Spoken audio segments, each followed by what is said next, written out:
Hey there, wild one.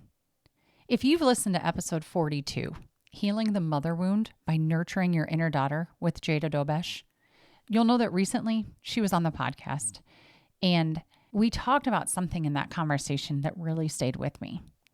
You can have a loving mother, a mostly good childhood, and still carry a mother wound. We explored how those early experiences shape urgency, rest, responsibility, and the way our nervous systems respond long after our childhoods. And now, Mother's Day is tomorrow. And so it felt like the right time for part 2. I'm getting this episode out a little later than I had hoped. Life has been especially full over here as I'm navigating a move, and you might have noticed that I've been quieter than usual on both the podcast and social media. But honestly, that maybe just makes this conversation even more timely, because so much of what Jada and I talk about is what happens when expectations, mental load, family dynamics, and emotional labor all collide. In this episode, we talk about Mother's Day through both lenses, the daughter and the mother. We talk about unspoken expectations, resentment, attachment patterns, good girl and good boy conditioning, and how unresolved daughter wounds can quietly shape our parenting, partnership, and burnout. Jada also shares practical frameworks around nurturance, guidance, and protection, including protecting your own energy, and what repair can look like with our kids, not through automatic apologies, but through attunement, regulation, and honest conversation. If Mother's Day brings joy, complexity, grief, gratitude, pressure, or maybe a mix of it all, I think this conversation will meet you there. Here's part 2 of my conversation with Jada. Reclaim your rhythm. Rethink the rules. Rewrite your life. This is Wildly Intentional, the show where we question the scripts we've inherited and build a life, family, and legacy on purpose. If you're done living on autopilot, come with a curious mind and a courageous heart. Here, we talk about what it means to question, unlearn, create, and build what truly matters. I'm your host, Mandy, maverick mom of 3, maker, family culture builder, lifelong question asker, and the friend people call when they're ready to rethink, well, everything. I'm here to shake the norms, tell the truth, and light the way forward.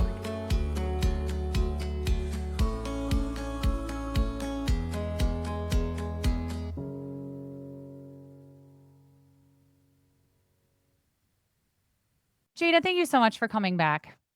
Thanks for having me. I loved our first conversation, and I am so excited for this one. Me too.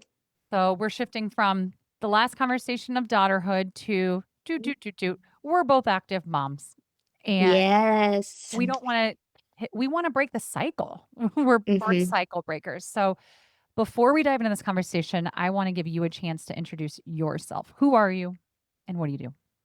Yeah, I'm Jada Dobesh. I am your emotional support mom, and I'm going to help you heal your daughterhood wounds and your motherhood wounds through spiritual direction and Reiki and group healing. I love it, Jada. Thank you so much for being here, for coming back. Mother's Day is coming up. Yeah, it is. And I think that's bringing up a lot of things for a lot of people, whether they've done their mother wounding work or not. It brings up a lot for a lot of people. There's a lot of expectations around Mother's Day. Can you talk to us about what you've seen in terms of like from the mother? As a mom, the very common battle, the inner struggle is like, do I ask for what I want? Do I make it about me, or do I make it about my mom and my mother-in-law? And, do I approach Mother's Day as a mother or a daughter, or magically both? What should the expectations of my kids be? What should the expectations of my partner be? Should I just be grateful for whatever they throw at me? How do I not be bitter? All of those kinds of things. And then we get all of the posts leading up to it where it's Happy Mother's Day to all the moms who miscarried, and all the moms who don't have moms, and all the moms who lost their moms, and all the moms not talking to their moms, and all of those things. And you're like, geez, Louise, we've made it too big of a deal. Mm-hmm. We have made it way too big of a deal. And we've made the expectations insane, and we've made ourselves feel insane for having expectations, and we're mean to ourselves, and we're stressed out about our moms and mother-in-laws and stepmoms and all of the things. Brings up a lot. That It does. that was really it. Is just Yeah, and it, can we just accept that? Can we just say this is a big day? And actually, can we just say how big do I want this day to be? And do I want to be a mother on Mother's Day, or do I want to be a daughter on Mother's Day? can we like? Is it wrong to just want to treat it like another day? Like, can every day be Mother's No. Day and Father's Day? You know, like Yes. I am not a fan. My family, my husband and I, we don't love to make a big deal out of holidays, and we talk often about that. Like, why don't we care that it's Mother's Day? Why don't we care that it's Father's Day or our birthday or Valentine's Day? And it's because we love our everyday life. oh, Because I feel appreciated by my husband, taken care of by my husband, appreciated by my kids every day. That's the kind of nurturing we have for each other. It's the kind of attachment we have to each other and attunement. And so, who cares? yeah. It's a Hallmark holiday, right? Like, It's a Hallmark holiday. can every day be the day of the MOM? I call them the makers of magic. We're the, Mm, we're the MOMs. I love that. Like, can't every day be that Hmm. we're just like committed to being an MOM Hmm. and just lower our expectations of our moms and of Yeah. our husbands or our Hmm. kids on Mother's Day? Hmm. I think it's also, if you want it to be a special day, tell somebody that. Tell somebody that you want it to be a special day, and tell them how you want to be celebrated. Right. We we think if we have to say it, it doesn't count. If I have to tell you how to love on me, then it doesn't mean the same. You know what it does? It ensures you're not disappointed. Clear is kind. My Mother's Day is always we're going to go get coffee. We're going to go to the greenhouse, and I'm going to plan my garden for the year. That's what we do on Mother's Day. My whole family knows it. That's what we're doing. Sometimes we do that the Saturday before because we're spending Mother's Day with one of our moms. We don't care. But that's how we celebrate my Mother's Day. When do you let that expectation go, Jada? Like when I your kids didn't are let it go. no, when Mandy, did you notice? but when like they're 18 or 22 or Oh, when 30? my kids Yeah. are grown? Like, this is Oh, about mothering, right? So I'm just thinking like, yeah. okay, so at what point do you say, Hmm. "That's not gonna be my Mother's Day"? Or is it just Yeah. right in the moment and you'll grapple with Mm, that in your 60s and 70s? yeah. We talk about that. My husband and I talk about that a lot. Like we are making our own traditions with Christmas and Easter and the summers and those kinds of things. And we always come back to if our kids want to spend it with us, what a blessing. And if they don't, cool, great. I hope they always want to be honest with me about that. If my daughter at 19 years old wants to go spend Mother's Day with her boyfriend's mom, awesome. I'm still going to the greenhouse with my cup of coffee. And Totally. I'll see you another day. Because nothing will change the fact that you're still a mother. No. And I'll still have a great relationship with my kids, and it'll be even better because my daughter trusted that I could handle that she didn't want to spend Mother's Day with me. It's not a personal attack. No. Yeah. Because like when I think about as a daughter now, as a 31-year-old daughter, my not wanting to spend Mother's Day with my mom is never about her. It's always about me having a life. It's always about my experience, my motherhood, and how it just happened to not fit into her motherhood as well right now. That's really good, Jada.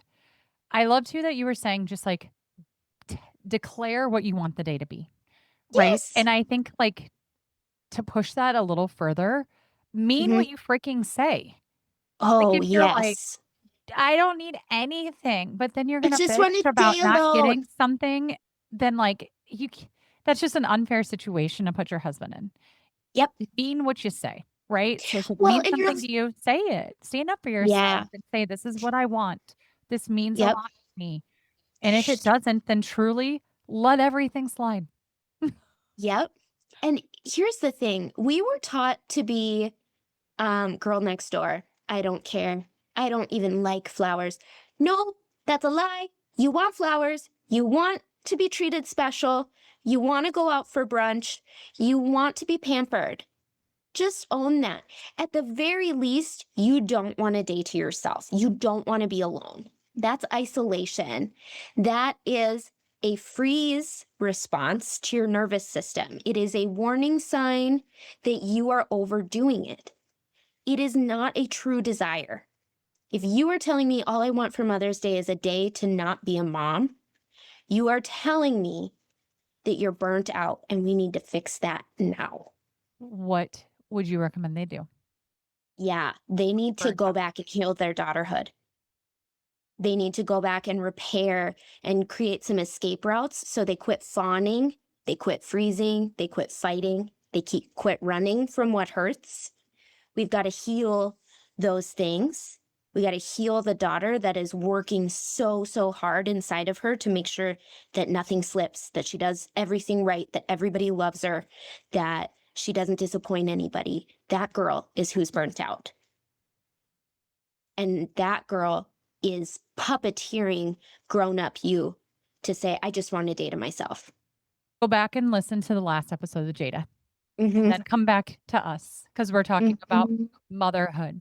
Before we come Mm-hmm. into the motherhood role, Jada, I want to go back to our partners, Yeah. right? Celebrating Mm-hmm. Mother's Day as much with them. Um, and we've kind of Mm-hmm. talked about like everyone's going to want different things for Mother's Day, the role Mm-hmm. that they can play there. But what I'm interested in talking about is like how they're navigating their mother wounds or Yeah. like Yep. have they healed their mother wounds or what if we're Mm-hmm. telling them like you need to figure that out with her and how is that impacting our marriage and mothering?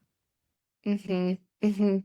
So I say this often in my office, on the internet, all the time. Most men were raised to be good boys rather than strong men. Most men were raised to protect the emotions of their mom, protect her feelings, make her feel like a good mom, do what you're told. This is where, when you are totally overwhelmed and you're complaining to your spouse and he says, just make me a list. I'll do anything. Just make me a list. He's being a good boy. And that's what's so irritating to you as the wife, as the mom, is I don't want to have to make you a list. I want you to see the need and meet it. I want you to know that I am overwhelmed and protect my energy by taking something off my list, not asking me to make you one, right? So that's tough. We especially, which is such a common thing, these good boys marry strong-willed, independent, oldest daughters. And when he says, just make me a list, she says, I'll just do it myself. And then he's a bad boy because you said no. He's not a good boy and he's not a strong man. Now his self-worth is in the trash can and you have to fix his ego. And that is hard. So there's a stepping stone here, and Mother's Day is a great place to start this. It's to say, babe, this is what I would like for Mother's Day. And then he can go be a good boy about that and meet your need. and it starts the ball rolling. And it also gives you the opportunity to practice advocating for your needs. And the more you do that, and the more he protects and values those needs and your energy and whatever it is that you need, the stronger that older man piece of him gets. Because his little boy is inside of him, right? We talk about the inner daughter. The inner son is just trying to be a good boy. He's just trying to get praise. He's trying to stay out of trouble. He's trying to go unnoticed. Because that's typically when boys are growing up, if nobody's paying attention to them, that's their best case scenario. If they're doing something wrong, somebody's going to criticize them. That's what they're avoiding at all costs. So his little boy is getting beat up by the little girl inside of you when we have these unspoken expectations. And so motherhood is a great stepping stone piece of, honey, this is what I would love Mother's Day to look like.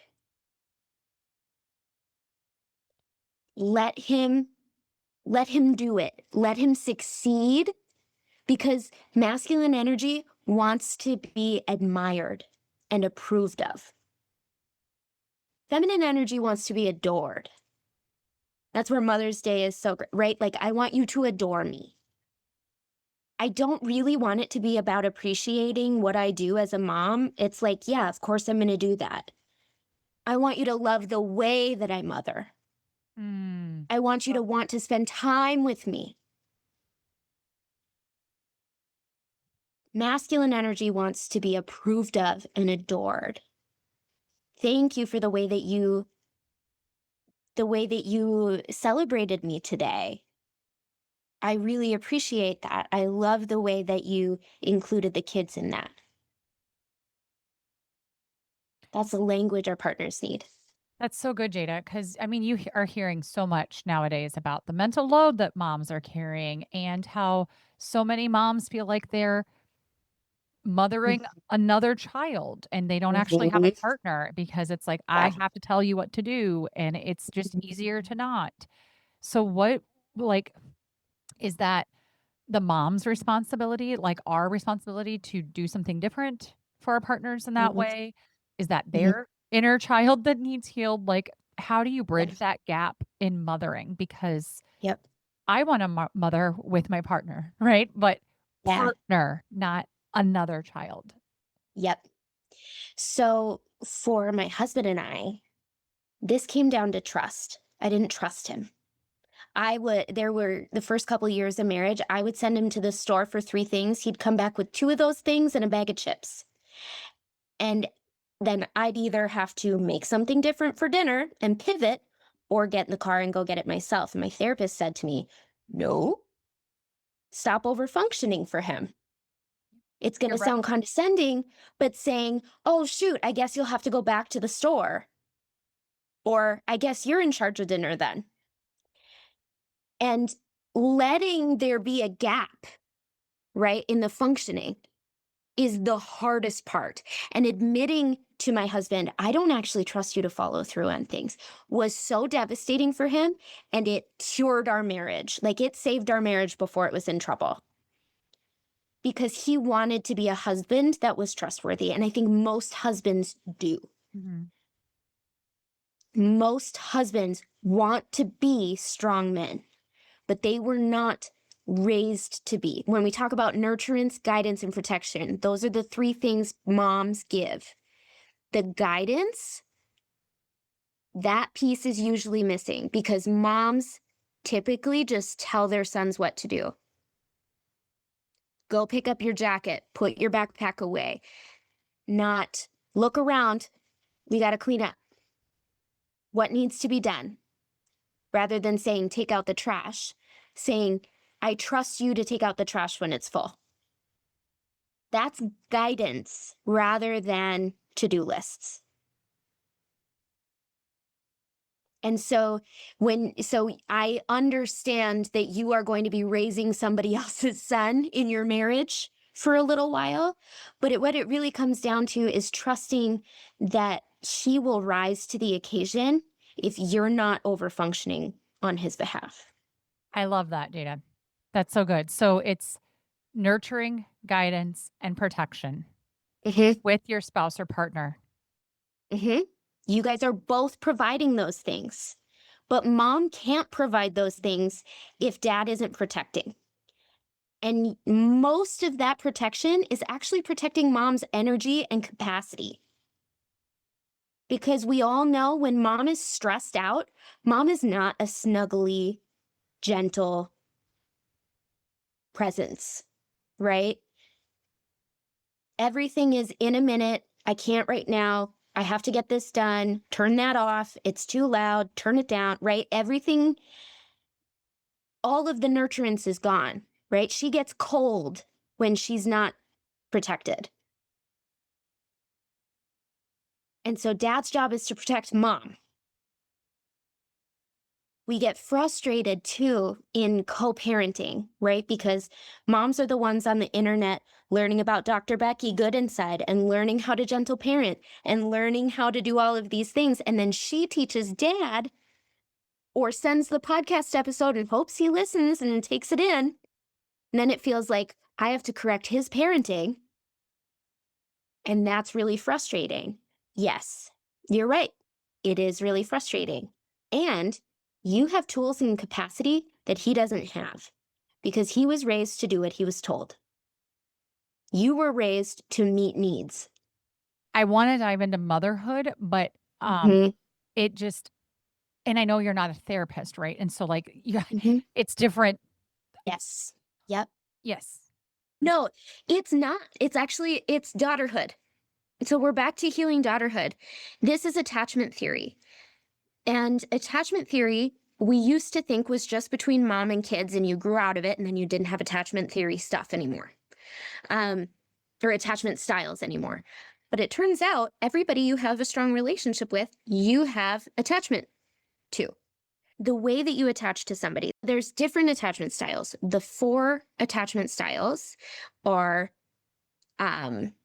healthy attachment, anxious attachment, anxious avoidant attachment. It's like a both and, or avoidant attachment. If you had a healthy attachment, you don't understand what we're talking about. You don't know why you're here. You're thinking about shutting off the podcast episode. Like, skip. If you have anxious attachment style, it means you don't trust you, but you're hoping the other person has it handled. You don't have trust in yourself, but you think highly of your partner. Okay? That's not where we're at. You either have anxious avoidant or avoidant attachment style. Most women I know have avoidant attachment style with their partner.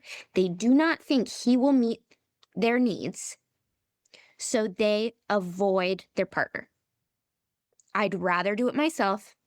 I know he can't handle this, or I know he's going to complain about it, or I know he's not trustworthy, right?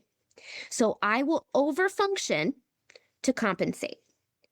Well, when you overfunction, he has no choice but to underfunction, and that becomes his norm. Usually, that guy was raised by a mom who was doing the same thing. She handled everything. She handled everything for him. She probably, dad never cooked. Dad never cleaned the house. Dad never did anything. Mom handled it for him, right? This is the guy who can't schedule his own dentist appointment. Okay? So now we're overfunctioning and we've got this system of overfunctioning and we're resentful. So we would like him to step in, but when he steps in, he does it wrong. And that is so frustrating. Or then we get into more relationship stuff. And now he only comes around and does stuff because somebody told him if he did the dishes more, then I'd have sex with him more because I'd be able to relax. And then we have that dynamic going on. And now anytime he does anything nice for me or does anything around the house, I think he wants something for me. And that's a whole thing. That's anxious avoidant. Okay. So the way that you are attaching to one another comes from your own childhood experiences and how you attached to your mom. If you didn't trust mom, you're not going to trust your partner. So if you want to trust your partner, you're going to have to learn how to release a little bit of control. Stop overfunctioning quite so much. Take something off your plate, tell him, you have to tell him, and then let him flounder long enough to get it right. Let him do it wrong. My husband folds every single shirt inside out. Not like the outside of the shirt is on the inside, but like he folds it so you can't see what's on the shirt. Mm-hmm. It drives me bonkers. But if I had to fold all of our laundry, I would be so resentful. So I let the shirts be folded inside out. And I make fun of him mercilessly when we are folding laundry together. And someday he might fold them right side. And if he doesn't, that's okay, because he's still folding all of the laundry. Nothing is wrinkly. It's okay. And I trust that he will notice that there's laundry in the dryer that needs to be folded and put away. And I don't have to ask. That's so good, Jada. I feel like we needed to start with partners because Mm-hmm. mothering in an ideal situation, right? Like we have a supportive partner with us. Yeah. And so Yep. I didn't want to just dive into mothering without talking about who we're mothering with because we need the support. We need a support system. And that doesn't have to be a husband who lives in the house with you. But we can't mother in isolation well. So even if you're a single mom, you have to have people around you that parent with you or that come alongside you. Jada, I'd like to shift to talking about mothering our kids. Yeah. I mean, talking about partners, right? It's like, how do we mother boys to not Mm-hmm. be good boys, even though Yeah, being a good boy would really make my it'd be mothering great. job easy, right? Like, what Mm-hmm. are we trying to raise if we're not trying to raise good boys? Mm-hmm. Mm-hmm. Yeah. So I love this topic. I don't know how much credibility I have, but I have an Instagram degree in this. I watch a lot on it. And some things that I have been doing and that I've noticed or discussed, like my husband does, and I didn't know it until he told me about it. But he'll say, it's time to clean up the living room. He doesn't say, it's time to pick up your toys. He says, it's time to clean up the living room. And then guides my son to look around with his eyes and figure out what needs to be done. When somebody gets hurt when they're playing. I actually heard this from our we have some friends who have kids the same age, and one of the dads stepped in when my daughter's hair got caught in a toy his son was playing with. And he jumped down there and he said, make sure she's okay. That was the first thing he did. Before he even started getting her hair out of there, he said to his son, make sure she's okay. And he said, are you okay? Like that kind of attentiveness, that noticing, that's what makes the kind of man we want, really. It's so good. Yes. Teaching to Yeah. scan and To identify. scan, and not in a let's make sure we're all safe because this is an unsafe environment kind of way, because we have a lot of men that do that. They can read the room. That's what the Army's for. Yeah, and that's different. That's not what we're doing. What we're doing is, how can I be of service? How can I serve in this space? How can I love people well in this space? How can I take responsibility and ownership? That is how we make strong men. And learning that him asking questions, any of your kids, right? Them asking why is not disrespect.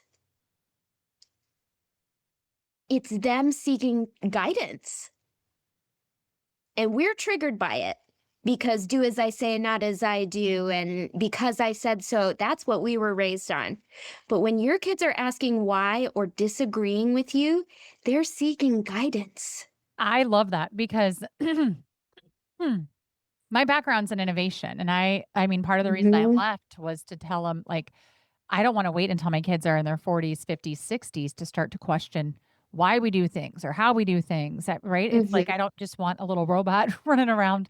I want people that totally. can critically think and that Mhm, understand the process of thinking, right? And so, mhm, just I've never received why as annoying mhm, or disrespectful or a criticism. mhm, In fact, mhm, like, what I love about my kids when they do ask why and I give them a legitimate answer instead of, "Because I said so," or "I'm the adult and that's what I told you to do." mhm. When I actually explain things to them, man, it's like I can just see the gears, Click like, into place. moving in her head, and it's not, I mean, sometimes there'll be, like, another "why?" But it's Mhm, never an annoying, it's like, it's more a cause and effect connection mhm. that she's making, right? Which is like, "Wait, Yep. if that's how that, then oh Mhm, my god, what about that?" And I'm like, mhm. "That's what's up. That's so good." Yes, Like, yes. leaning into that, like, Yeah, I love that, man. I encourage my kids to do that yeah, all the time. yep. Jada, I It's wanna so good. talk about the hard stuff. Like, Yeah, to me, that's not hard. That's so fun when I watch yeah. them do that. To me, what's hard is trying to heal Yep. little Mandy Mhm, while having, like, an actual physical little Mandy times 3 in mhm, front of me, right? Like, the little mhm, versions of me that are physically running around, tripping, falling, needing help, like, needing fed, all the things. Like, I've mhm. I've had talk conversations with girlfriends many times about, like, "Man, it would have been so much easier to be healing during my 20s instead of shutting down bars." But, Yeah. like, that just was not my reality, right? And Mhm, I guess where I'm at with that is, like, I think, we are where we are mhm. to teach our kids, like, it's messy and this is what it looks like, Yes. but, like, Yeah. needing that piece of, like, Yep. I want to actually stop the cycle. And I mean, what I Mhm, learned from you in the last episode is that, like, mhm. I'm gonna give my kids a mother wound, Yeah. and that just Yeah. breaks my heart. Yes. And it should break your heart. And it's not the end of the world. We all have mother wounds and we can all heal from them. And knowing that your kids are going to, their starting line is 100 yards ahead of yours because you will have healed so much for them. You've cleared the path. There's still going to be more. And it's so good because that's part of the human experience. We don't want to heal everything and take away their opportunity for growth, right? So their mother wounds are good too, but we want to do our best, right? And nobody loves parenting from a triggered place, right? Nobody's like, I love just being so on edge and yelling at my kids. For That's sure. the best. That's the best case scenario. Nobody feels that way, right? It's not fun that way. We all would prefer the days where we're on the beach with the kids and playing with them and we feel a childlike sense of wonderment and we're able to be present. We prefer that. What gets in the way always is your daughterhood. Okay? Always, always, always. So I work best with examples. So I'm going to give you an example of mine and then maybe you share one of yours that you're comfortable sharing and we Okay. can kind of like troubleshoot. I love it. Okay? So one of my triggers and I hear this a lot from clients as well. I can yell at my kids all day. But if my husband raises his voice to my kids, I'm like, shut it down and get so protective, right? Because now I'm triggered because he's using his big, loud man voice to get his point across because he's frustrated, he's stressed, he's sick of repeating himself to the kids, right? And then I'm like, I need to protect the family. I turn mama bear. I go into fight mode. I shut him down. He's supposed to let me yell at the kids all day long. but he can't. And that's my daughterhood being like, no, no, no, no, that's going to hurt. And it's also me being like, we got to get everybody else to listen because dad is upset. And then I'm supposed to fix that. Right? Now, what my kids need from me when dad yells is actually to be on dad's team. Yes, I need to de-escalate, but more than that, I need them to understand why and how I need to remind them that he actually said that in a very gentle voice 14 times before he raised his voice. He raised his voice, and he says this too, right? I'm there to comfort, I'm there alongside, but he raised his voice because you didn't hear him. Mm-hmm. Whether that's because you didn't hear him or you weren't listening, kind of irrelevant. But we do need to listen, and we're going to do that. I'm going to help you listen now. And so I step in, but not healthy me steps in as mom and says, he was right. He told you before, you weren't listening. He had to raise his voice. If little me was still running around in charge, she would have been like, Whit, we don't yell at the kids. Stop. And she would have tried to make everything right and get the kids to stop and like, let's get out of here and protect everybody, right? That's not motherhood. That's daughterhood. Does that make sense? Am I tracking with you? Okay. Hmm. I mean, you asked for me to share an example, and Yeah. I'm happy to, but like Yeah. how you're saying, like, I can yell at the kids all day, but when he does, no. Like, for me, that was wounding, Mhm. getting yelled at. Yeah. And Yeah. when I yell, I don't have this, like, that's an okay thing to do. Right. And I'm like, ah. And I mean, I will say to them, like, I'm trying to figure out another way. Mm-hmm. Mm-hmm. I I need I don't like that I respond in that way. Mm-hmm. And I think that's what I mean. Like, it's so hard healing Mm-hmm. while mothering because you're on the fly. Like, Yeah. ah, oh my God, I got the pot boiling over, the dog's Mm-hmm. barking, and somebody just pulled in. You just fell, and somebody just yelled, and I'm like maxed out. Yell. I Mm-hmm. don't want that to be my response. Mm-hmm. And like, Yeah. how do I short circuit that? Like Yeah. Yeah. that's my like, I Yeah. know that that's a wound from me, Mm-hmm. right? But it's also like, but I need to shift that. Yeah. So something that my kids feel when I yell that's different than how I was raised. They understand that I'm overwhelmed. And they'll say to me, Mom, are you stressed? And I'll go, yeah, I am. And I need to go take care of myself. They don't see me yelling as them being bad or them doing wrong. They see me yelling as my problem. And that is the difference. And that difference comes from me explaining why I yelled, not apologizing. I see a lot of moms going, that was mom's responsibility. Don't worry about it. I need to be better. Like making it their mistake and creating shame around it. I'll yell and then I'll be like, whoa, I am overwhelmed. I'm feeling tension and I just wanted to get that out. So I need to go take care of myself now. I'm going to run to the bathroom. I'm going to get a drink of water and then I'm going to come back and we're going to talk about this. And now they know, oh, mom's overwhelmed. It doesn't mean anything about them. And maybe, yeah, maybe they need to shape up or whatever it is, but we're going to address that when I come back regulated. And so when you come back regulated, are you starting with an apology?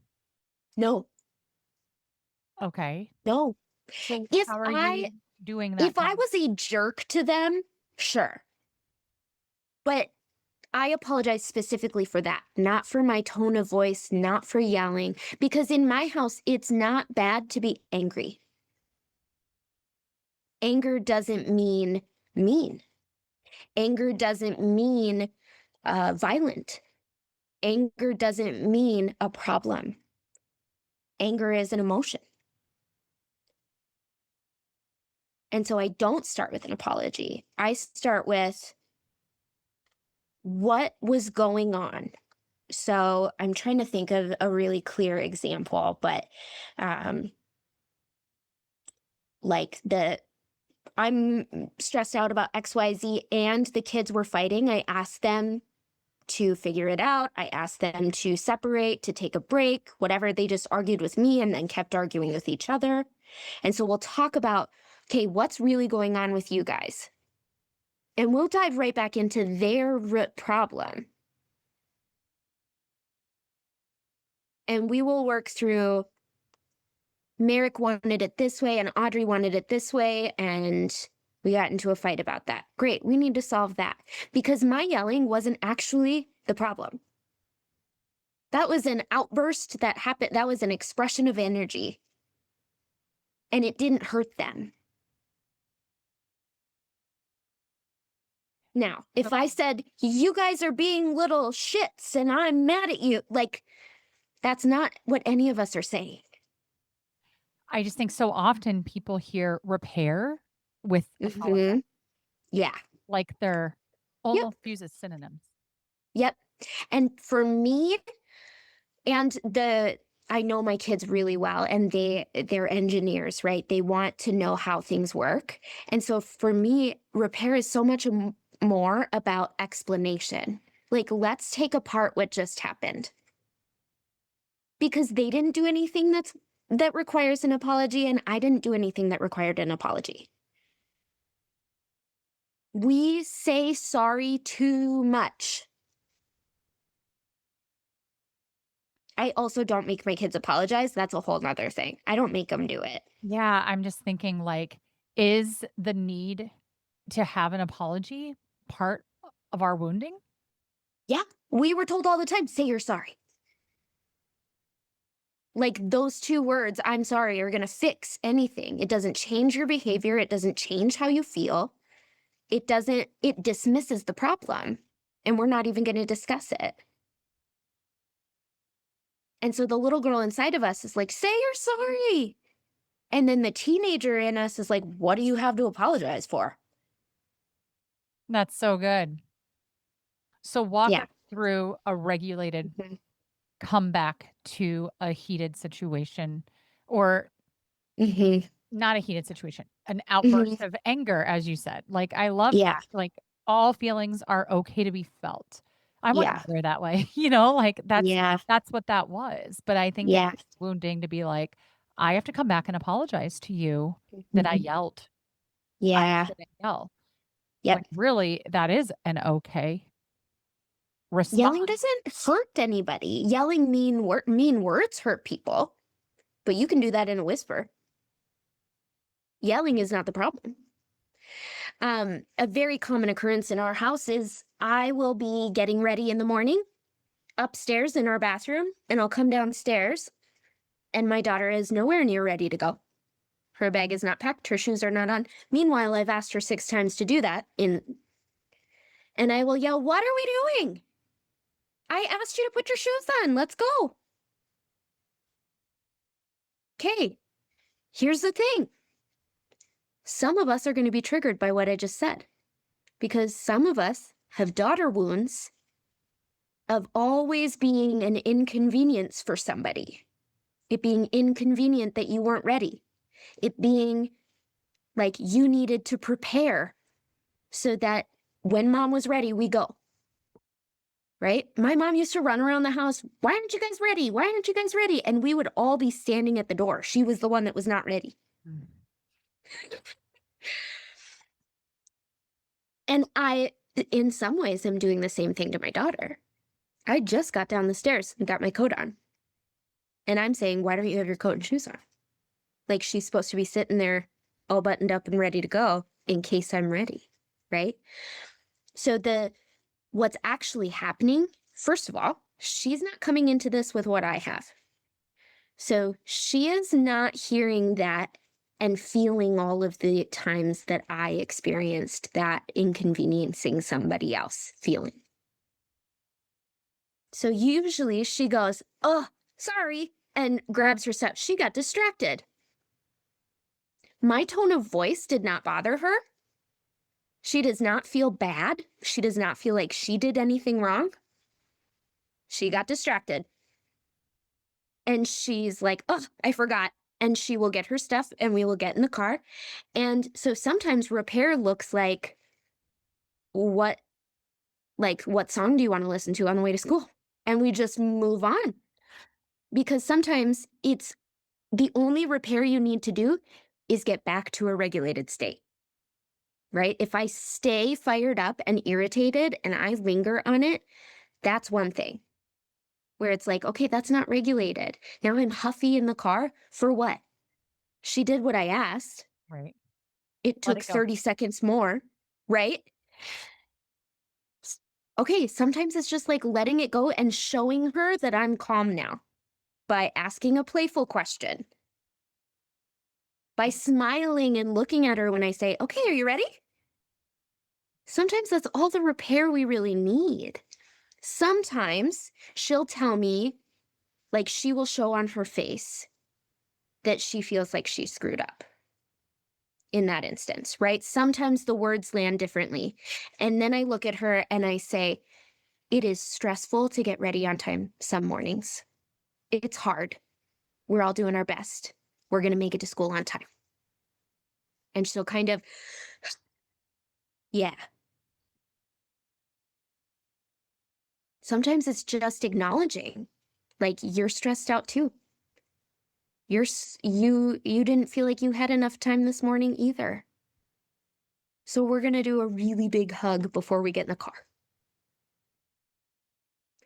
That noticing how she responds to you, that's attunement. And that's where relationship happens. And that's what gives hope that even if we're Yes. all going to deliver a mother wound, Yep. it's all going to be okay as long as we have Hmm. that base foundation with her. Hmm. Yep. Jada, I want to ask a hard question. Okay. And I don't have a good example for this, but Okay. just like what would you recommend to someone that Hmm. has already like dished a pretty heavy mother wound? Like Hmm. they've been able to see in their kids' eyes that they've broke their spirit. Whether it was Hmm. one time or like something that like they Hmm. know this kid's gonna have to go to therapy for this or something. And Hmm. that's why I'm like, I don't really have a good example, but like I've seen it in my kids a couple of times, like with a reaction or something. But like I've always had this hope that like there's gonna be a way to get through this. Hmm. But like when I think of my childhood, right, and the wounds, it's like, how do I not do things like that? Or if I have done them, Hmm. how can I make that right? Hmm. So I always love to go back to understanding first. Okay. So first we have to do some me work. We have to sit down and say, how did I hurt them? How physically, how did I do it? What happened in me that caused X behavior and made them feel what? Because that wounding probably came from a wounding of your own. And so we have to go back and fix that before we can go back and apologize. I've had my husband's uh mom has texted like, "Hey, I saw this post and I realized that I did a lot of damage to you guys and I'm really sorry for that." Okay,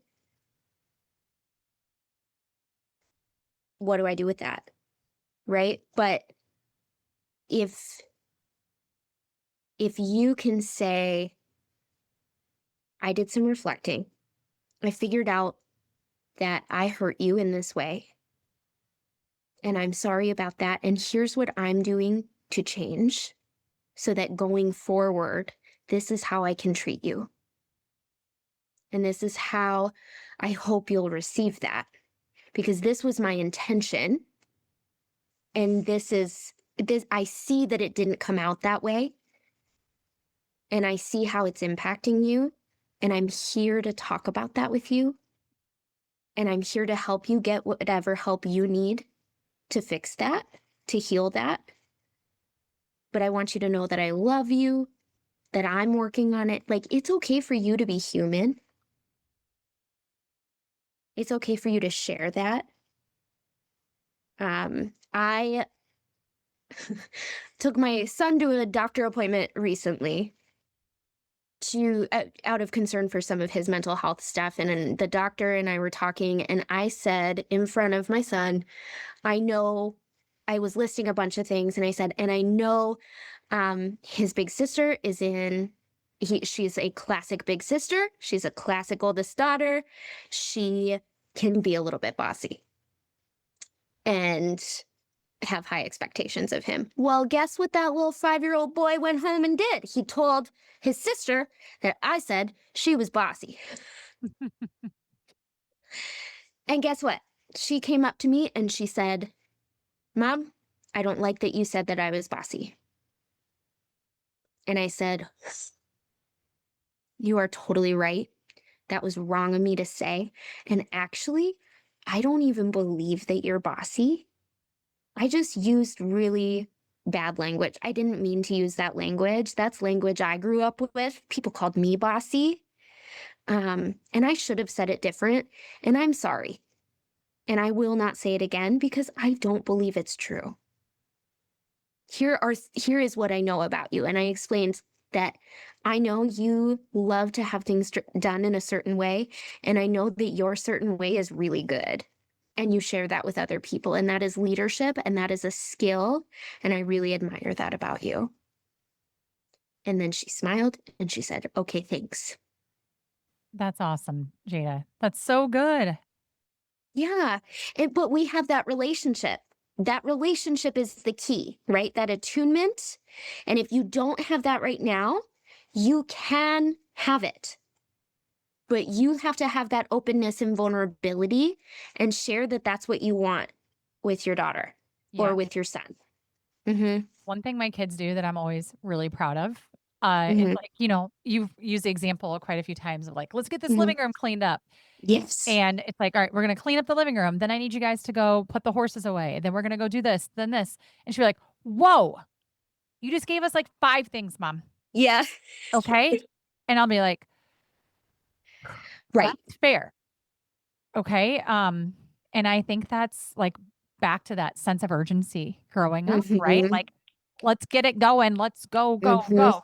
When to Mm-hmm. your point, the intent is I'm just kind of telling you what I see happening for the next hour, but it's Mm-hmm. received as like, do this, then this, then this, then this, then this. And it's not Mm-hmm. helpful and it's overwhelming. And I'm proud of them to push back in that moment, right? And I'm like, okay, you're right. Yes. Let's just start with a 10-minute tidy. And that's what I Yeah. call it. So like we'll be like, Yep. the house is chaotic. Let's do a 10-minute Yes. tidy to rein it in. We call it the turn down. And Yep. at night especially, like we like to put Mm-hmm. everything back in its place and then light the candles and lamps Mm-hmm. only. And they Mm-hmm. love to set the vibe. And so we'll do Yes. that. And then it's like, all right, now I'm gonna shift to supper and you guys shift to, and then it's like they like Mm-hmm. piecing it out. Like, and to your point, I think it's just knowing your kids and what they want. But Yes. that's where I was See it. so proud of them. I would have never had the courage to say that. Like No. that's too many No. things to tell me. I'd be like, okay, right, this, then this, then this, then this. Mm-hmm. And I think it's so beautiful. What you just showed me is you are attuned to your kids, that you can pivot in that way and you can be mindful about how you give instructions because that's what they need. My kids want to know what's happening all week. Every night at bedtime, we talk about what's happening tomorrow and the next day and the next day. They want a plan. And sometimes I'm like, man, I don't know. I I have no idea, but they can relax if they know what's expected of them tomorrow. That's what they need. They're learning their human design, and my human design has been so helpful. Just as a side note, um, What I love, I'm usually an Enneagram girly, but kids don't have a fully developed ego type yet, so the Enneagram is not effective for children. Their human design is their human design. And learning that my son is a generator changed everything because I'm also a generator. And he gets bedtime anxiety because he can't just wind down. He needs to fit one more thing in today. Mm. And so we sword fight before bed. I love that. Yeah. Yeah. But my daughter, as a manifesting generator, needs a plan for what we're doing. She wants to decompress from the day and she wants to look ahead to tomorrow.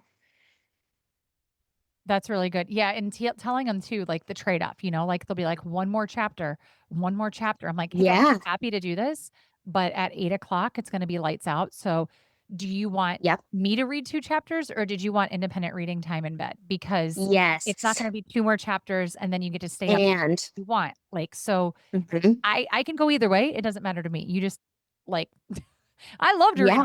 aloud, like I'm happy to Yep. do it, but if this is important, and then they'll either tell me this and then I'll be like, just to remind you, it's gonna be lights Yes. out at 8. Okay. Again. So like I Again, that's attunement. Yeah. And that tells me everything I need to know, Mandy, because if you are attuned to your kids, repair is always inevitable. If you can keep that attunement and that healthy attachment, everything else is going to buff out. that's the goal, Jada, right? And like Yeah. we've always said, like we want to give our kids a childhood they don't have to heal from. Yeah. But I think like what I'm learning is that like we're gonna do things that are gonna. And I mean, I just think in terms of like childhood and Yep. life in general, right? Like we trip and fall, we break bones, we get Mm-hmm. ski bites, like shit Yep. happens. Yeah. So like none of us can be perfect about it. They're gonna Mm-hmm. have things that like Mm-hmm.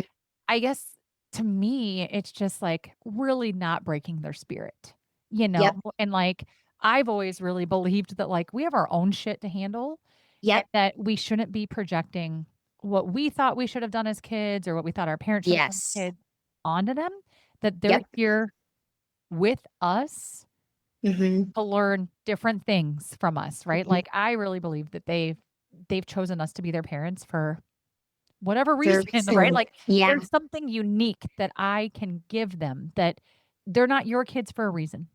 Yep. They're my kids. They Yep. learn these things from me. And I look at Mm-hmm. some of the lessons that I've learned so hard. Mm-hmm. And it's like sometimes you learn that in a hard, freaking rough, Mm-hmm. heartbreaking way. Mm-hmm. Yep. I don't want to do that.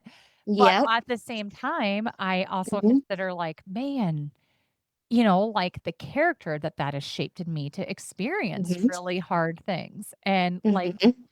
not like I think there's pros and cons to having like just a really cush childhood experience. I'm Mm-hmm. not saying that to like make it hard for No.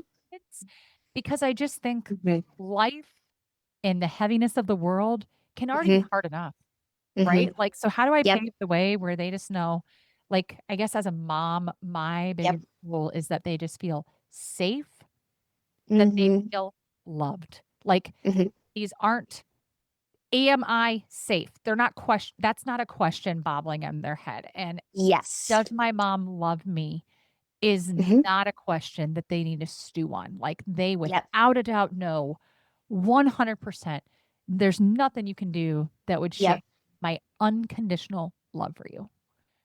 Here is my gauge for if we're doing okay. My kids, I know, will go to therapy and talk about me in therapy. The question is, will they talk to me about it afterward or not? Yes. Because Because I'm willing to own that, right? yes, And to apologize or to and validate. it is pointing out exactly what you just said about feeling safe and loved by your mom. Because if I don't feel safe, or if I don't feel that that love is unconditional, I'm going to hide the fact that I'm in therapy. I'm not going to tell her that I'm going to counseling. I'm going to keep it a secret because it is unsafe for me to be in counseling. Because she's going to worry about how that or how, how it made her look or those kinds of things. And that's what a lot of women are struggling with when they come to see me is I could never talk to my mom about this. I think That part of that too is not wanting them to feel guilt or then to Yeah, um but that's the thing. That is saying that it's not safe to your kids for you to feel this way about your mom, which is another mother wound, right?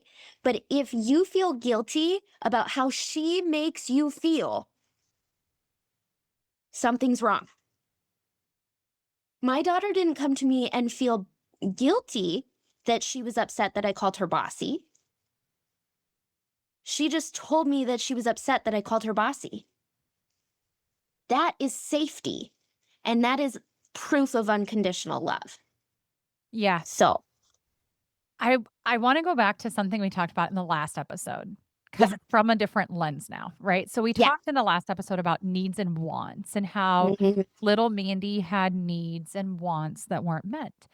mhm, And so I think as we're mothering, I'm constantly wondering like, they have everything they quote need, right? But what is it they mhm, want? And am I giving it to them? mhm. And I do have an example for this one. Yeah, great. My middle son is such a love, like to everyone. Like, just he is such a giver of love. And I love that about him so much. But like, I really think that he will be in 20 years, like, my mom didn't love me enough. Mm, And all I do is love on that kid, like kissing him, hugging him, telling him I love mhm, him. I mean, to the mhm. point where like we're cuddling and he's kissing me and I'm hugging him and he's like, "Mom, I don't get loved on enough." And I'm like, "Honey, we are like, I'm actively kissing the shit out of you." Like, what? And it's like, this is literally all I've done for 30 minutes. Like, to the Yeah, point of like, my daughter and other son are out there playing, and I'm just loving on yes. you with everything I have, and you're telling me it's not enough. Mhm. I just am like, what do I do with that? Like Yeah, it's like I just know that there's a gap there for him. yeah. And Have that you makes me asked? sad because I'm like, Yeah, why all I do is love on you? And yeah. I have one of those too. And actually, Audrey said it to me last night. We were snuggling in bed. We were watching a family movie in my bed, snuggling for an hour before bedtime. And she comes upstairs a half an hour after she was tucked in, and she was like, I just didn't get enough snuggles from you today. And it's like, wow, girly, we snuggled for an hour. Okay. So, what I take that to mean is there was a deficit, right? There was a deficit before we snuggled for an hour, and that didn't fill the deficit. On a normal day, that would have been enough. But what she actually meant was the day before she didn't get enough snuggles. So she started the day on empty. Okay. And so we've got to play averages here, and we've got to make a plan. So what I love to do with the kids is when they say I didn't get enough snuggles, I like to ask what would be enough snuggles. And that I ask that playfully, not from a place of like I can't give you enough. Like tell me what you need, right? But like how much would be enough? And play with them. Would like 100 hours be enough? What? And then I'll also say, okay, how can we fix this? Because it is bedtime and we do need to go to bed. But tomorrow, what could we do, just you and me, that would help fill this up? Fill up the mommy love. And I let them tell me. And usually they're like, can we go get a treat together? Or whatever. My kids love to go get stuff. They're really in that material phase right now. And we'll discuss it and we'll say, well, let's look at the schedule. We don't really have time tomorrow, but we could do that on Saturday. What could we do today? Or what could we do tomorrow? And do we just need to carve out do we need to do bedtime early tomorrow? Do we need to snuggle before supper? Do you want to help me make supper tomorrow? Just you and me? And we figure out how to meet that need. I love together. that. That's really good. The deficit. Um, Hmm. I also just, like, kinda wonder how much birth order plays into some of this, right? Like, Totally. it's my middle son, and so I feel like, Yeah. it's like you're nursing the baby, and there's probably some jealousy for that piece of it. Um, Hmm. but yeah, there's always that in the back of my mind too, is like, Yep. how is birth order playing a role here? Because, like, the reality is you're not deprived in this by any sense of the No. imagination, but if you feel that you Yep. are, then there's Yep. something to that I'm not gonna And dismiss, but that's where I love Dr. Becky always starts with, "This is so important. I'm so glad you told me." Or I'm so glad we're talking about this. This is so important because that helps them feel seen and heard. And so I love starting with that. And I love that we're just acknowledging that even though you don't have a deficit, you are okay, you are being loved on, it is bedtime. All of those things are true. And I hear that you don't have what you need from me. The other thing is, let yourself off the hook because you literally could not be snuggling him more. We have proof of that, right? Like while he was saying it, you were giving him kisses. Give yourself grace. You're doing great. And he has more needs. And it's probably just from a deficit. He didn't get enough hugs and kisses yesterday or the day before. And that's okay.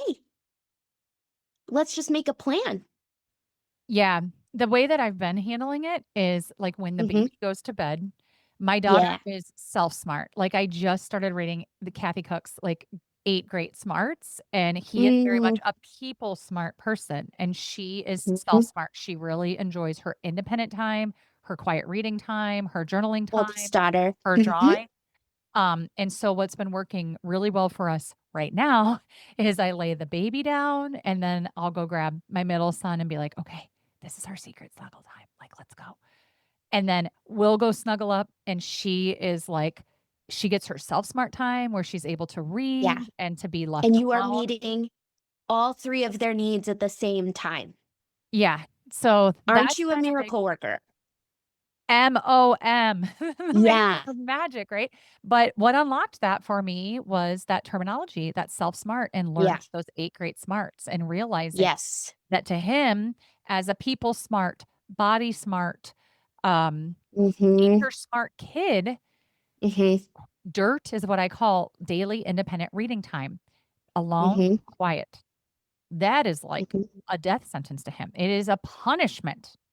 And Mhm. that's not the intent, right? And so it's Mhm. just been a challenge for me to figure out, like, what does dirt look like for our family that works for my self-smart daughter, that works for my son who needs more love in a capacity, right? Yeah. And, like, is Yeah. body smart, right? So Yeah. that's been huge and I really flipped it for me. I love that. And I want to point out something because I can already feel people listening to this, moms listening to this and going, I don't have capacity. And the reason that you're able to meet all three kids' needs at once, to learn about their different kinds of smarts, to meet those needs, is because somebody met your needs. And it's either and probably both. It's you meeting your inner child and tending to her, and it's your husband is helping in another way, right? He either protected your capacity, he's maybe doing dishes or taking care of something else while you're doing those things. Or you know that after everybody goes to bed, you get time where you are the center of his world and you feel adored. Those kinds of things, if those aren't happening, you don't get to have secret snuggle time and mean it. Right. And I don't like saying secret with kids. It's more Yeah. just like a Yeah. special Yep. snuggle time. Yeah. That's just like a trigger word for me with the kids where I'm like, we Oh, don't yeah. have Yeah. Yeah. secrets. So I didn't mean to say that. But No, that's fine. I understand that capacity issue because you know what? When I first learned about 8 Great Smarts, I was at a homeschool Iowa conference and I got to see Kathy Cook speaking about it. And at the time, this was 5 years ago, Jada. Yeah. I was so checked out just trying to figure out like how the hell do I just like make sure I'm legal like Yeah. homeschooling my kids. That was Yeah. like the only thing on my mind. I didn't realize what an amazing speaker was in front of me and the information she was teaching me and how much that would transform Yeah. Mandy today. But, like, Mhm. so I think if your capacity is maxed in that way, I get that. Like, Yep. and I think that just trusting yourself that things Mm, will land and that things will come into your ether when they're meant to, and yeah. that, like, that's what you can need and handle, and that, like, probably what you should pursue in motherhood Mhm. in that moment Yeah. in time. I want to say too, your capacity is going to shift all month long if you still have a cycle. And your kids should know that. Um, all of my kids have been talking about my period the last 2 days because I have been saying, Daddy's doing bedtime. I'll be in bed because it's my period and I need to take care of my body. And so we watched a movie in bed because mom's on her period. Like that is okay. You Mm, can still be meeting their emotional needs and taking care of yourself in the way that you need to. So your capacity is never honestly going to be the same every day. And that's okay. It doesn't make it better or worse. 'cause I think what we're doing when we're doing that too, Jada, is, like, Mhm. teaching them that taking care of yourself is not a bad thing. It's an expectation. Yeah, that you have to do that. I mean, the kids, we blow through up some salt in our house. Yes. Where they're like, I'll be like, "Do you want a bath tonight with the baby?" Because sometimes that's fun and other times that's Yes. a train wreck, right? And so I'll always Yep. ask them like, "What are you feeling today?" Like, "Do you wanna do it or do you want independent time?" And I play it Mhm. off of them. If they don't wanna do it, then I'll give him a bath quick, and if they do, then that turns into, like, a fun thing. But then Yep. be like, "Is this an Epsom salt bath night or is this just, like, a regular bedtime or bath time night?" Mhm. Um but that I think is stuff that, like, they're learning. It's a lot of mother wounding around, like, being able to take care of yourself and prioritizing that. I think Yes. that that's Yep. where, like, they already know, like, my daughter the other day, it was like, I was getting ready to start school, and she's like, "Mom, I am really needing a bath right now." I was like, Great. "Okay, is something going on?" She's like, I actually just have a lot of ideas going on, and I need to think." And I was like, "Okay, like, go ahead. Amazing. I'll just get started with your brother then," And she went in there and she's working on this invention idea right now that includes the bathtub. So I walked by, I'm like, Ouch. "Hey, did you realize that, like, you're actually doing school in the bathtub?" She's like, "What do you mean?" I was like, "Are you thinking about your invention?" She's like, "Yeah." I go, "That's market research. Enjoy." She was like, "Whoa, okay." I'm Mhm. like, "Yeah, you're experimenting and ideating and iterating. That's what we were gonna do today." And you're doing it in the tub on accident. I don't think it was on accident, right? I think she Right. intuitively was, 1, listening Mhm. to her body, and 2, wanting to, like, really chewing on that in her mind, Yep. and I just thought that was awesome, right? To be like, It because I is. mean, my kids too, like, my middle son one time was at a friend's house, and they were watching him, and he was like, "I'm exhausted. I feel like we're up past our bedtime." And she was like, "You guys are." And he's like, "Why didn't you put us to bed? Like, put us to bed." And I was like, they Yeah. text me that. I'm like, they respect their schedule, man. Like, they Yep. appreciate that stability, and I Oh, am yeah. proud of him for confronting you and being like, "Put me to bed. I'm tired." Yep. Yep.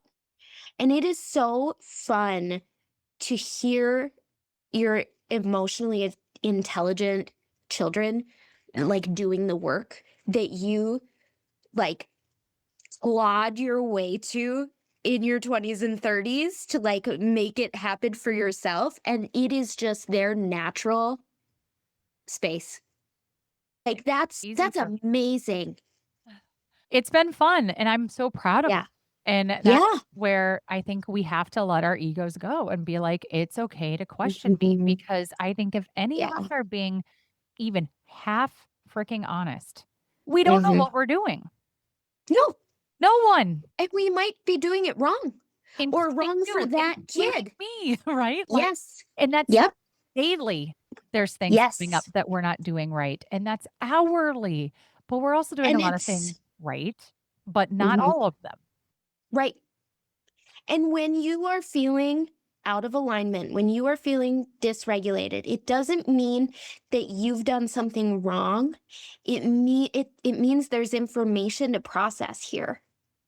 I think in this age of nervous system regulation education, we think that if we react strongly to something, that we are dysregulated, which is code for we're bad, we're doing it wrong. When in reality, that's just information. And we need to do something with that information, and we need to pivot.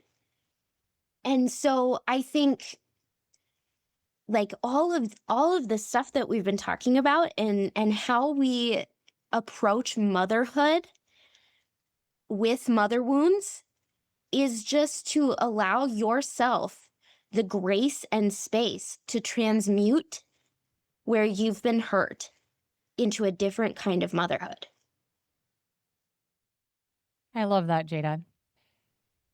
You talked earlier about capacity to learn something new, like Mm, 8 Great Smarts or mm, our anything. human design, right? Like Mhm. 2 amazing resources that I will link Yeah. in the show notes if you're interested. Yeah. But I really think if there's not capacity, that you offer up a really beautiful solution. And I would like to close us out with this. Mm, Spend just a little time on nurturance, guidance, and protection, because those are just 3 simple words and concepts that you kind of mhm, hammer on, Jada. And I mhm, think that, like, if you don't have capacity to learn something new, that's fine. These mhm, are already things you probably know. And mhm. maybe, Jada, would you mind like just offering up a couple of nuggets with each of them or what this could look like? Yeah. I think, when you're at capacity, we have to surrender something. And what we don't want to surrender is your ability to nurture, guide, and protect, right? So are the kids safe? Yes? Okay. You're doing enough. Are you guiding the kids in the way that you want to guide? Maybe not. Okay. Let's just be honest about that and let's notice, right? Maybe we're working um on our weight. I think so often a very common guidance issue is about how we care for our bodies. And so if we're constantly criticizing ourselves for not exercising enough or not eating the right things or eating too much or not cutting coffee, whatever it is, we are guiding our kids in some sort of way that we maybe don't want to be doing. And all you have to do is pause in those moments and ask yourself, how are you guiding? How do I want to guide my kids through this? That is such a good directional question. How do I want my kids to handle this in the future? This big emotion, this problem, this conflict, this feeling. How do I want them to respond? And then nurturing, if you don't feel like you can sit down and snuggle when your kids say they need to snuggle, we've got too much on our plate. Kick some stuff off. Turn off the oven, turn off the pot of water boiling. Shut it off. Go sit down. Because if you are constantly saying, I don't have time, we got to take something down.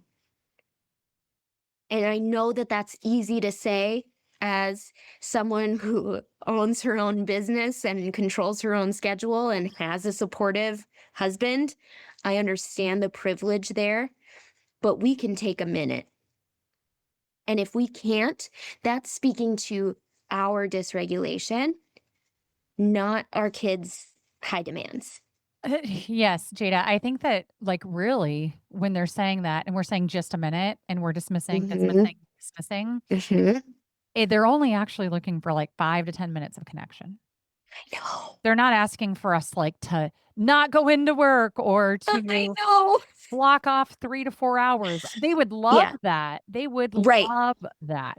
But that's not Right. what they're saying, right? They're saying just like, I just need to connect with you for a minute. And Mm-hmm.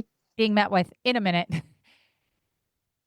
is the worst response. And I'm guilty Yeah. too sometimes, Yeah. right? It's just Yep. like, I think that's where, to your point, pause, short circuit, and be like, Mhm. this isn't even like Jada. Sometimes I don't even shut the oven or the stove off, right? It's like, Right. uh, like I just got a pot of water boiling. Let's cuddle until it boils, and then I'll keep moving on the spaghetti instead I of will shutting it pick off. them up, You know, it's set them on the counter, and hug them while I watch the water boil. I think it's I so will also, like, just forehead to forehead eye contact for a minute and saying, I am making dinner right now, so I can't leave the kitchen, but I love you so much. And I see you, and I know we need to snuggle. And I can't wait to do that after we eat. I love that response. Yeah, That's it so good. doesn't have to be just a minute. And if it's just a minute, too many times in a row, they'll quit asking. That's like one of the biggest fears. Oh, yes. And so we have And to so make time for it. we have to make time for it. And it's inconvenient. And yes, you have too much on your plate. And yes, but this is all information that we can either do something with or ignore. It makes me want to get off the podcast episode and just go snuggle. Me too. Me I too. love it. I could talk Yeah. parenting and motherhood all day, Jada. Yeah. It's just so hopeful to me that Mhm. I've learned a lot in this episode. I think it's that, Mm, we are gonna mess up, yeah. but we can come back from it. It doesn't have Hmm. to define us. And it's not I just think there's such a stigma around therapy, right? I'm fine. I'm fine. You're fine. You're fine. Everyone's Yes. fine. Right? Like that was such a Mm, thing in the 80s and 90s. And that's shifting. And that's great because I think what people are realizing is like, we're not all fine. no. And it's okay to talk about it. And that's, I think, the deepest hope that I have is that my kids know Hmm. that, like, I will own things with them. I want to make it right with them. I care deeply Hmm. about them. And that there's nothing they can't bring to me. And to your point, Right. keep that foundation solid. Like, work on that Yeah. relationship. So when they do, Yep. we can talk about it. I do want to say you can only connect to your kids as much as you can connect to yourself. So if you can't connect to you, that's what we have to start with. And again, that's where, like, go back to that first episode. We've got to heal that daughterhood space because if you can't connect with that inner child, you can't connect with your kid. And so we can only connect with people as much as we can connect with ourselves, including our kids. So take that seriously. It's not selfish, it's a stepping stone. That's so profound. Jada, if people loved this conversation as much as I did and they want to Yeah. move forward, how can they find you? How can they work with you? What Yeah. I love to do a free wellness consult. We can hop on Zoom for 30 minutes and talk about where you're at and the miracle you're after. And I would just love to get to know you guys, what you thought of the podcast, where you're wanting to go. And based on that, we can work one-on-one, we can work in groups. All we do around here is motherhood and daughterhood healing. So I love it. yeah. And I will have all your information linked in the show notes. So if you want to connect with Jada, please drop down below. And Jada, I cannot thank you enough for your time and for Mm, everything that you shared. I am just beyond tickled that you came back for a second episode because this mm, conversation means so much to me.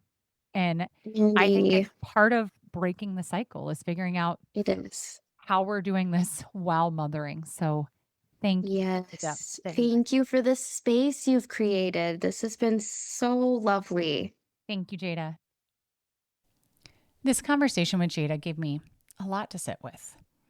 What stayed with me the most is this: so much of what shows up in motherhood, partnership, family dynamics, and even days like Mother's Day isn't just about what's happening on that day. Often it's connected to what we learned early about love, responsibility, safety, rest, needs, and being good. And that can feel big. But what I appreciated so much in this conversation is that Jada kept bringing us back to something grounding: awareness, attunement, repair, and the simple reminder that healing doesn't require perfection.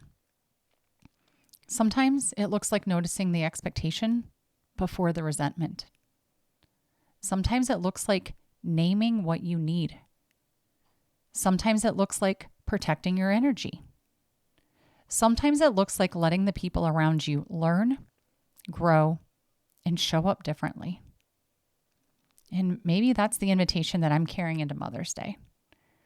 Whether this day feels joyful, tender, complicated, heavy, beautiful, or all of it at once, I hope that you give yourself permission to notice what you need, to listen, to soften where you can, to protect your peace where you need to. My reflection question for you is this: how do you want to show up this Mother's Day? As a mother, as a daughter, or simply as yourself? And what would it look like to honor that honestly? Thank you for being here. Thank you for your openness, your curiosity, and your willingness to keep exploring these deeper layers with me. Every time we pause long enough to notice our patterns, to name our needs, and choose a different way forward, that ripple reaches far beyond us. If this episode resonated, I'd love for you to share it with a friend, a sister, a mother, a partner, or someone navigating the beauty and complexity of family relationships. And if you want to go deeper, check the show notes for Jada's information, her wellness consultation, and the Renurturing podcast. This is Mandy signing off. Until next time, stay rooted, be brave, and live wildly intentional.